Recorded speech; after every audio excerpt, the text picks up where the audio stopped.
Like Penny said before, I'm here to kind of update you on kind of the fair tax and where we're going, and kind of feed you some information to be able to go out and kind of be proactive for it. We've done a lot of new things at Georgia's Fair Taxation, the organization that I'm representing tonight. And so again, I'm hoping to empower you.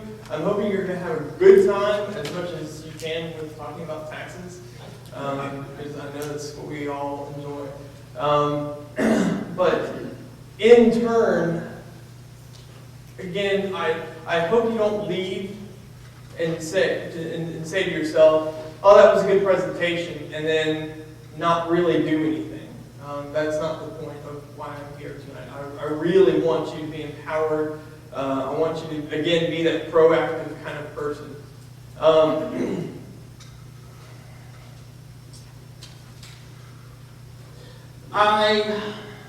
I'm also going to make you my guinea pigs for the evening. This is going to be the first time that I've done a presentation like this. I hope to be a little more proactive, a little or interactive. I hope to kind of have a dialogue with you back and forth throughout the entire thing, so that at the very end, if there is any questions, I hope we've answered a lot of them, and a lot of it will just be technical stuff at the very end of it. I'm representing more of the Georgians for Fair Taxation today. We certainly have a site as well that you can go to. So again, I'm going to plug these things throughout the entire, or at the end, continue to plug those and hope that you visit that. It'll be part of that interaction and that proactive person that I'm looking for. So let's go ahead and begin. Let's see. I've kind of answered all those thus far, but by show of hands, who's kind of still an amateur at fair tax? Who's never read the books or knows of the fair tax but doesn't know about the fair tax? Is anybody an amateur? I mean, you can do the elevator speech to somebody, and that wouldn't qualify as an amateur, but if you're really just kind of ignorant of fair tax, that's the kind of person that I was looking for. So, but nonetheless, okay. I like to start out my programs, my presentations with a quote or a stat, something to kind of break the ice. Can anybody tell me who said this? What was that? Right. At the time, Al Capone, back in Prohibition, was one of the richest people in the nation during probably a time of the most corrupt portion of America. And a lot of what I'm going to talk about tonight is going to talk about the underground market that fair tax gets rid of. And so with the underground market, you'll start to also see things like answering questions on immigration, on a lot of other things, on education. It kind of allocates money differently than we've ever seen before. So I'm going to take a kind of a brief synopsis of what fair tax is, because it is truly brief. I can't represent what the tax code that we have today is. There's really no way to maneuver all of that paper inside here. But I did actually do a calculation one time on what the best estimate I could get was around 72,000 pages worth of tax code that we currently have. And it would have gone all the way to about 20 feet worth. Well, here's the fair tax for you, right here. And I believe, if I'm not mistaken, that is front and back. The Library of Congress made me do that. Apparently that was part of the sequestration. I like a little bit of laughter, too. I'll pay a lot of money. No, they really did make me print front and back, and I think in total, front and back was 97 pages. If you know one thing about me, is that I like history, and I also, if you know a little bit about my political theory, I like to quantify politics. And so there's two things that I'm going to talk about tonight, and kind of be the backdrop or the subtitle of everything I talk about tonight. But understand that first I like to quantify politics. I like to put a formula on it. I like to kind of see it in my head. I don't like math, but I do like to quantify my politics. I do like to give everything a certain number or a rating above or below another. I believe, to me, it makes it that more simple. So what is fair tax? Well, it's two bills. It's House Resolution, or H.R. 25, or Senate Bill 13. And of course, I can read it off to you, or you can read it here, but it's for Congress, and it's a grassroots movement that will replace the federal tax code with a revenue neutral being the key term here, national retail sales tax. That's pretty simple. For over 72,000 pages worth of tax code that we have, I like this. I can see this.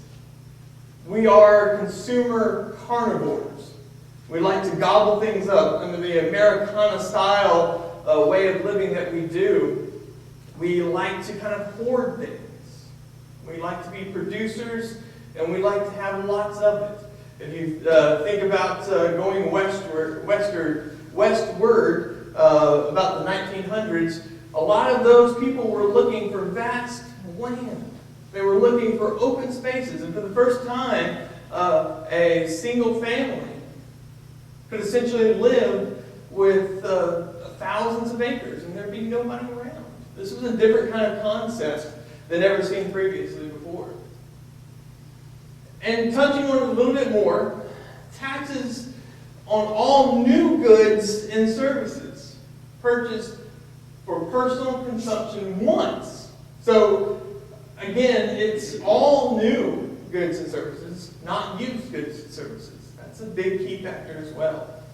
In other words, if you're looking to buy that new vehicle, well, that's taxed. If you buy a used vehicle, that's not taxed. At once, and we'll talk about, I want to highlight that as well, that one word, once. I'll get a little more into depth into that word. But I like it because at the point in the sale, you kind of see what your taxes are. Unlike the embedded taxes, or as Herman Cain likes to say, what are they called? Sneaker taxes, something like that, yeah. Well, this is an excluded tax. You can see every dollar that you're paying for. And of course, it is with no exceptions.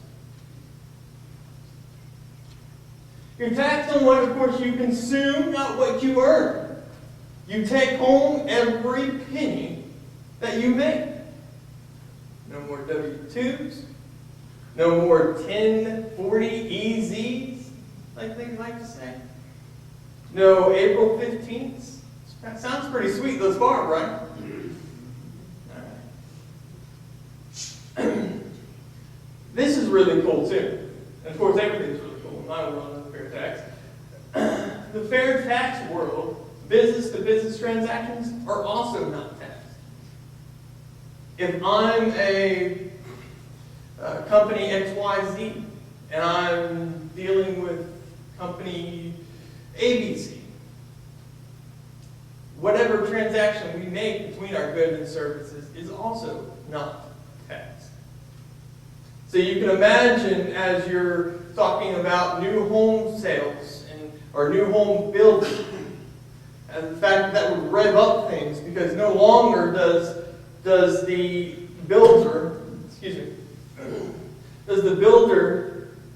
and the workers that he works with in the industry that he does, no longer is he taxed on the wood that he has to purchase, the paint that he has to purchase, all the goods and materials that he has to have.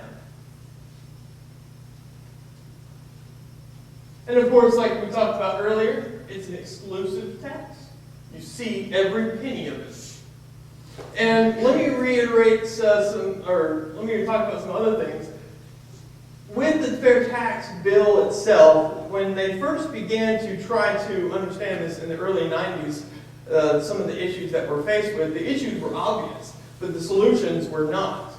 So the research that was done, the private research that was done, was able to come up with a number to kind of say, this is the number, this is the percentage that we need in order to get rid of that underground market, in order to get rid of the exclusion or the exclusive taxes that you can't see, that are passed along every day.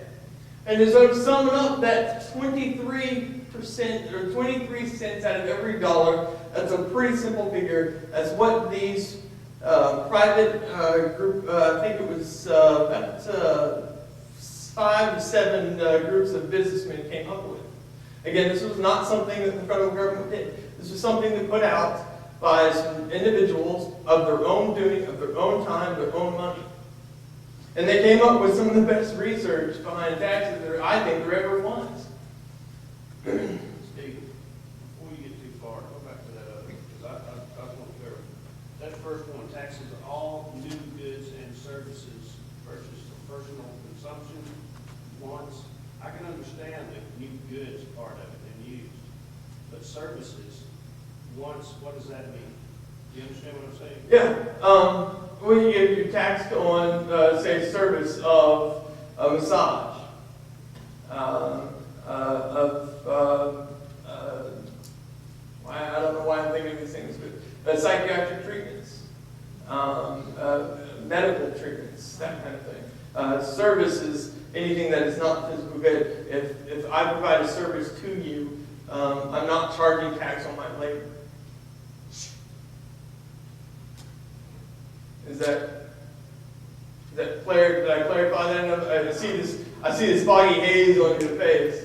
Stephen, what I don't understand. You're saying that a personal service, like about well engineering, if we do a survey, we would tax that person once. I mean, If you're business to business, you're not going to do that. No. But yeah, if you're personally doing it's a person to business, yeah, it will be taxed once. Okay, but if you come back for a second survey, it won't be? No. Along the same line though, you go to a doctor and you have a service, you have maybe a doctor's visit, he does surgery and everything, and you have to make repeated visits. So you have to pay taxes on those repeated visits. If it's under, if I've got this right, if it's under the same category, in other words, if it's the same type of treatment that you're looking for, if it was the same area, the same same problem, correct? Then yes, it would, or no, it would not be taxed. I would think, yeah. You still got this? Well, okay. That's the only thing that I have found. We'll come back to that. Yeah, okay. Okay. And like I said, I try to make things interactive. I normally would hold off on questions during the presentation, but I really like to try to kind of keep things going because we are talking about taxes and nobody wants to really discuss that too much in detail. Yeah. I got a question on that last line there, the 23 cents out of every dollar you spend. Would that, does that supersede any state tax? Is that inclusive of all taxes? This what I'm talking about. That's a good distinction that I didn't make before. This is actually a federal tax. Okay. This is talking about the federal taxes that we have now today. Now, states can and have, there are 9 other states that do have a consumption or sales tax and do not apply an income tax. But this one specifically is federal. And I'll talk a little more about what the states can do and breaking down the smaller pieces. If you get a haircut for $10, you got to pay $3.03 tax to the federal government. Yeah, but you already do. Sure. You already do. And we'll talk about a little more about the underground and how much we already are paying out. That'll kind of make sense to a lot of the questions that we were talking about in the new goods and services discussion later on, or earlier. Okay? Is that okay? Again, you got this foggy little haze on your face, and I don't want anybody to walk away with that kind of look. Well, you need to cover the data right now. Doesn't make sense. It'll come. Okay, yeah, well, like I said, we'll discuss it when we begin to talk about underground markets a little more. Kevin, before you leave that last line, that's really not an accurate statement. That's the tax inclusive rate, the tax exclusive rate is 30%.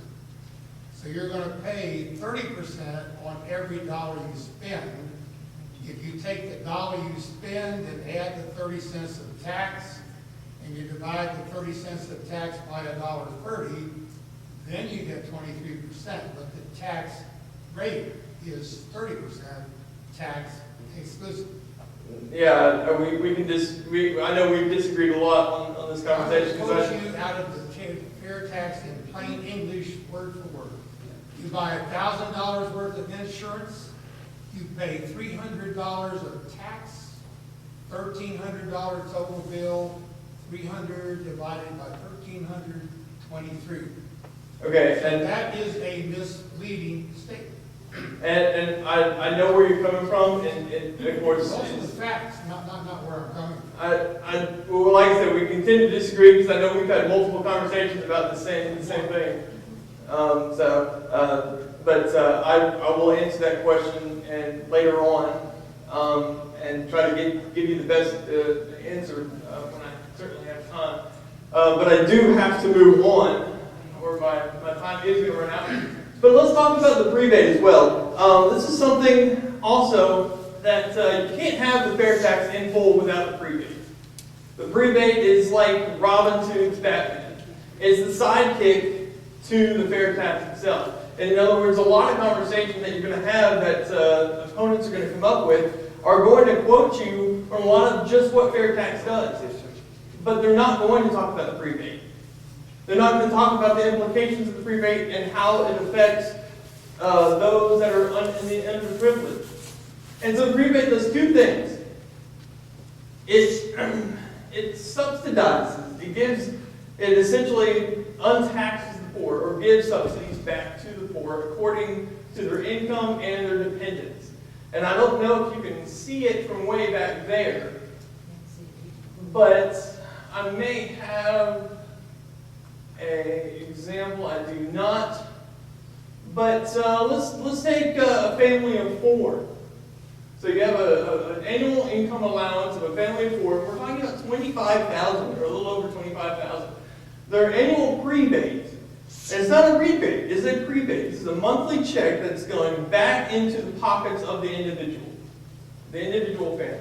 Their monthly prebate, under the calculations here that we have, is just a little under $5,000, or $500, excuse me. That's going to take care of a lot of their utilities. A lot of the electricity, plumbing, the maintenance, that the subsidies they're already getting today. This would take care of that. It would essentially answer that. You're also talking about a little less than $6,000 a year. This is on top of the jobs that they already have. They're getting the prebate on top of this. So the subsidies that we're talking about today regarding Social Security or what is the stamp, food stamps now, what do they call it, SNAPs? Well, this would essentially substitute a lot of that. Also, this is a fluctuating chart. A lot of what the Health and Human Services puts out is based upon these numbers. And so, based upon that fluctuation of what the Health and Human Services puts out, these numbers do change as well. You kind of clarified it for me. It replaces some of our existing, what we consider welfare Correct. programs. Yeah, the welfare programs, something that is able to sustain those people long enough to get through another paycheck. So is there language in the fair tax that would eliminate some of those services because they're all? No, unfortunately not. I think once we begin to answer these questions, though, and we begin to find that the revenue is there, and if I'm not mistaken, I don't have it with me, and I don't have it on my presentation, but you're talking at the lowest level of income earners, you're bumping them up about 12% at the highest margin that I've seen. The top earners, nearly 5%. So in total revenue, that's significant across the board. Not only now that in today's terms, you're having an unproductive society, you're bumping them up to be productive. Those that are barely making production are now being productive even more. And so on and so forth, all the way up the food chain. And so I kind of have two analogies that I was going to work off tonight, and I don't think I'm going to be able to make one, but I am going to skip to the next one. But before we do that, I'm going to go back to the same analogy, and I'm not going to condense it because I think it's important to the questions that we had earlier regarding the hidden taxes, the underground market. Right now, and as I was talking about before, we have to be able to understand history in order to understand where we're going. And so, as a person who enjoys history, who really values its properties that it brings to our society, we have to understand a lot of what the income tax does. And so, if you're looking at, let me roll it back to give you that visual perspective. A loaf of bread, a $2 loaf of bread. If you roll it back all the way back to the beginning of production, of the mining of the iron ore, going all the way through the process of the baking of the bread, the transferring from one into another, and in all of those processes, you're talking about farming, production. You're also talking about some other products involved, say in the combine of the production of that wheat. So you're talking about you're talking about rubber, plastics. Let's think about $500,000 combine. You're talking about a lot of that stuff. So you're having lots of companies coming together. As Milton Friedman said, talking about the pencil theory, it was a lot of these companies coming together and not even realizing what they were doing, not even realizing the impact. So, knowing that these companies essentially just pass along these taxes as production begins to end the cycle for, say, the bread that we're looking at here, you begin to understand why it's important to get rid or abolish the underground market. And the underground market, like we talked before, is at 23%. Is around 23%. That's the research that the individuals were doing. That's why the 23% is so important to that. It's because it wipes away that underground market and begins to replace it with something that we can all value and see at the end of the point of sale. That's it.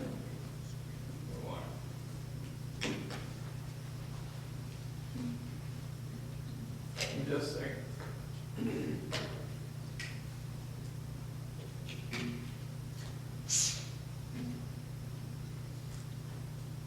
And so, like I said, there's multiple processes, multiple layers of production that are going into something so simplistic as a loaf of bread. And as we see, as we go into the grocery store and there's 25, styles of loaf of bread, of bread, and there's generic and there's name brand, and we pick one out and we bring it up to the counter, we don't realize, it never crosses our mind to understand where that production has begun and where it ends and how we're paying for it. And so that's a very important key tonight that I can't touch on enough. But my next analogy, my next analogy is going to be the gentleman that you saw in the video. And I kind of gave him my own little name. He's Mr. Society, first name American.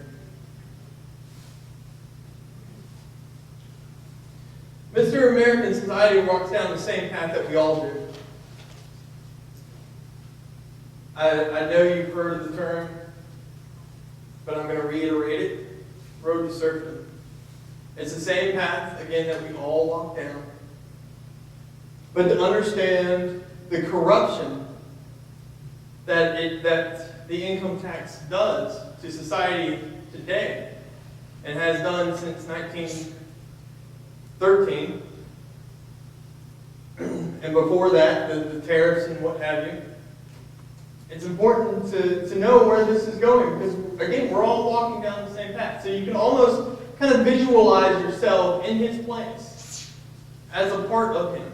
And so you can see the wrinkles on his face. You can see the worn out style that he presents. Because this is what taxes do. This is what the income tax does. If you can imagine, the road itself how it has ditches on either side, and it winds and twists, but you're never allowed to deviate from that road.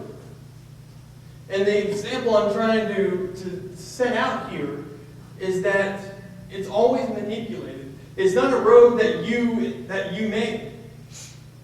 Paraphrasing Obama, you made that. Come on, you little bunnies. Okay, but again, it's not that road that you made. Under the income tax, think about all the things that you've done in life that you've either bypassed or you've made according to the taxes. I can give you a couple examples right now. Back in 1997, and I forget the gentleman's name,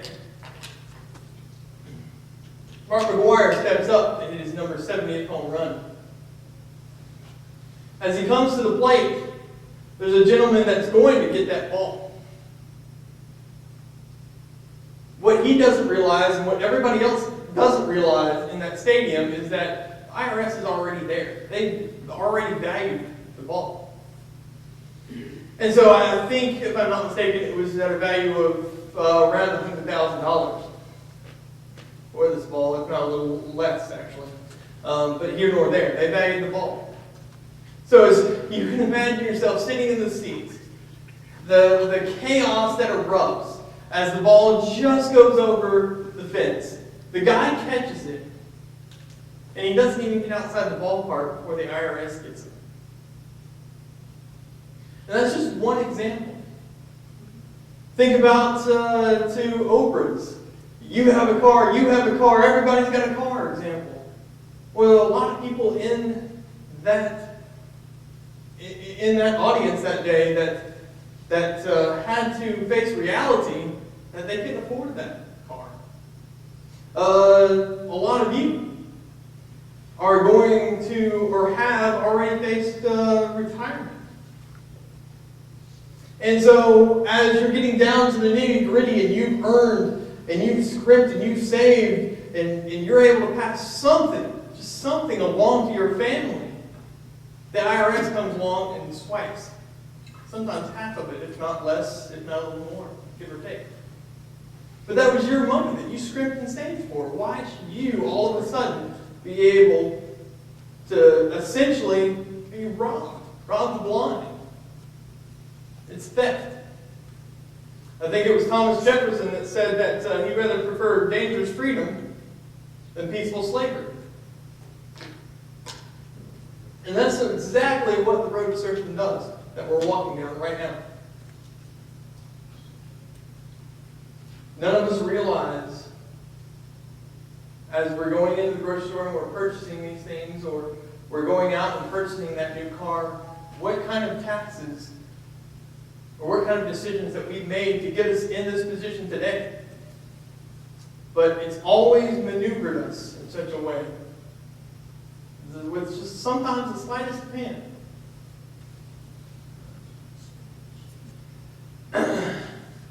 And so my last thing here is kind of talking about all those taxes combined. And of course it didn't come up just right because it's in a different format and what have you. But outside of all this googly gop that is on there, you can see that here are just a few of the taxes that we have to pay for. Just a few. Yes, sir. How does the fair tax treat investment income? It is not taxed. In other words, let me take, for example, a lot of, well, essentially that's your money. That's your money that you've set aside, it's just like any other income, like you So accept your I buy paycheck. stock, I sell it at a profit, I take the profit at 100%. There's no involvement by any Correct. taxable. Yeah. Yep. Exactly. And a lot of people today have to set up corporations, thinking that family corporations, thinking that they're bypassing taxes somehow. Is this fair tax before the Senate and Congress right now? Yes. I say yes. It's actually gone. It's under the main Ways and Means Committee, Means and Ways Committee. Joel is. Rob Woodall was reintroduced last year, and it's been signed. I don't know. I didn't know if it was Ways and Means first. I mean, anyways, you get the idea. Another question. Who is the champion for this fair tax? You know, I've dealt with these Washington bureaucrats, and you can put a million things before them, and they pocket veto them, and it goes nowhere, and it's bastardized like Obamacare, where we have 13,000 pages from your 97, it goes to thousands, and it has no semblance to what you're presenting. You know what's funny is that in this bill, there is a section that says that it cannot deviate from what's written already. Well, what they do is throw it in the garbage can. Yeah, they don't deviate, they throw it in the garbage can. Yeah, and that's kind of, you're looking for a champion? Yeah. Well, and that's got to be you. That's got to be everybody in this room. And that's, I'm Well, glad you kind of, who is our champion in the legislation? Rob, You know, like, I look to Senator Isaacson, and I see he passed the Democratic budget, okay?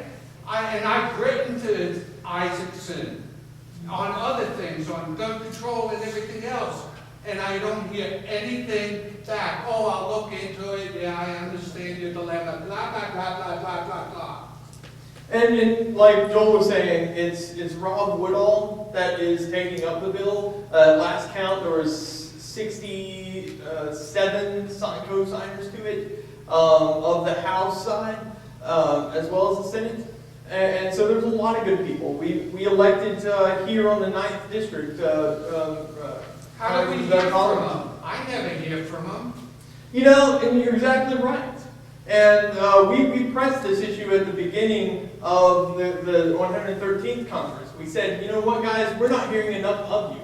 We were having to do a lot on our own organization of maneuvering and restructuring. And one of the things that we said was, we need to have continual meetings with you. We need to make sure that you're constantly hearing our voice. It's not a delay. It's not a period of time in which we go silent.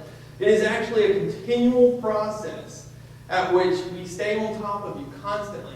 And to touch on what you're talking about a little more, I think I've got a little heat of this in my own little crowd of fair tax world. It's granted it is a federal system, but it also can begin at the state level.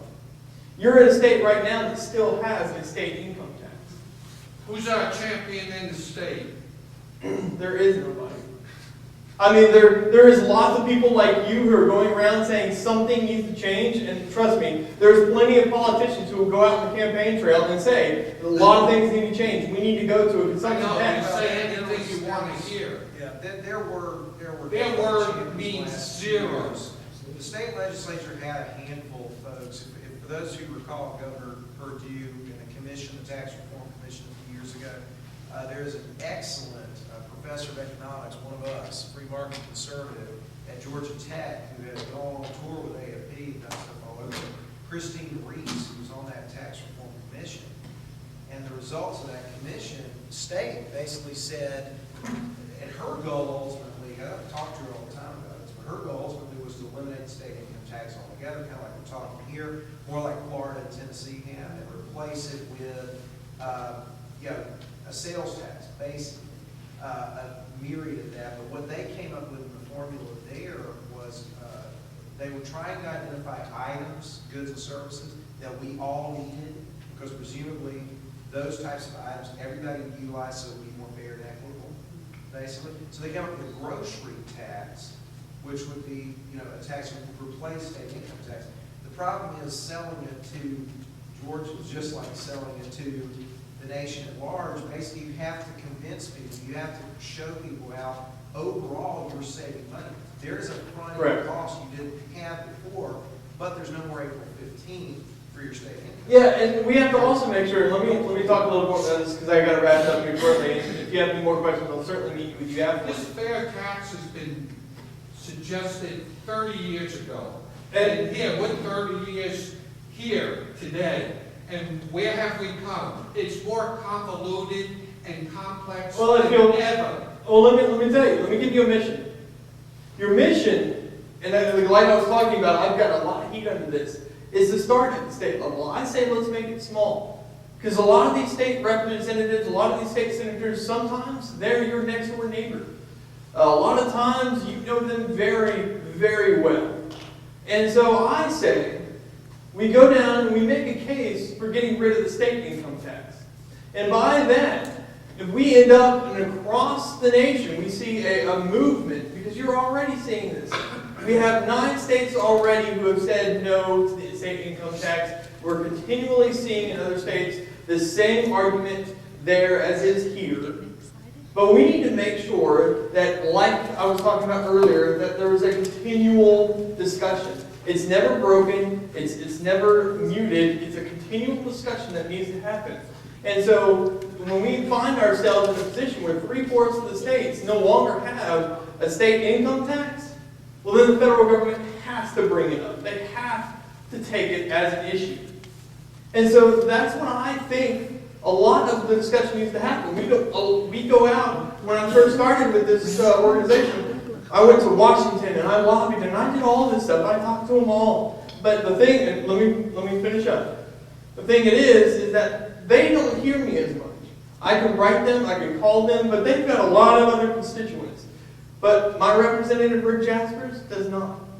I can be able to call him up, I can kind of text him if I want to. He's kind of an open field kind of guy. He has all kinds of medias to be able to get in touch with him.